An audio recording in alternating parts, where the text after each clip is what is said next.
What I've been working on and off for the past 2 years is bread tag art, the little plastic tags that are attached to mostly hamburger and hot dog rolls, is where you will see them now. It was part of a project I saw on Instagram where people were working on the same type of art and trying to keep it up for 100 days. That was how it got started. And I thought, well, what could I make 100 of that wouldn't drown me in my house, especially during COVID? What could you do? And what did I have on hand? Because you couldn't go into a store. And what we always have is quote unquote garbage. We're always generating more and more things. And so many times, I'm sure I'm not alone. You would look at a package and think, isn't this beautiful? An artist did make it, a graphic artist. Someone designed this package, and there's so many different colors and so much inspiration that I decided to put that to use. Even as a small child, I always loved tiny little things. And I was really inspired by the size of a bread tag and how they were all pretty much the same but different.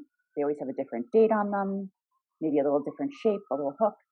So I decided to mostly use collage, but sculptural collage on top of them. I really love the way they turned out. I also used it as a visual diary because a lot of times maybe you keep something in your pocket from a day. It used to be a matchbook or a card from a cool store that you went to before we did have Instagram. It was like an analog way of keeping track of where you went. So this was a way for me of marking time because the days all do mesh into one. And it was interesting by repeatedly working on things day after day, I was really able to find those that spoke to me. So it's really cool to see how technology and analog, old fashioned things can come together and people get the same feelings. It's just really interesting. Using those little pieces that I did collect and featuring them instead of shoving them in the back of a drawer only to be seen every 10 or 20 years and then be thrown away, I decided to really elevate them and make them into something that was important to me. And when I picked them up, some of them I'm like, wait, what was that? But other ones I'm like, oh yeah, I'm like there. I can smell it.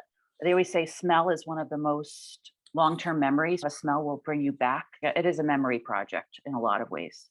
What I would like for them to see is just how something small can be something big. When you look at them, you're going to see how tiny they are. But as you stare at it, it's amazing how seeing things maybe on Instagram, but then when you see things in real life, I'm always amazed when I go out to see things in real life. It's always worth it. Even if you don't quote unquote like the art, when you see it, it gets your mind thinking in different ways. And because they are so tiny and you can see so much going on in it, even just one of them ticks off some different brain activity, I think, I hope for people when they see it. It gets them thinking. A lot of them, they're abstract, but they do look like things. And I don't do that intentionally. I'm showing my feelings from that day, but also maybe a place I was. My real ethos is you can always make something. When you sit and you take some time either to look at art or make art, it's always worthwhile.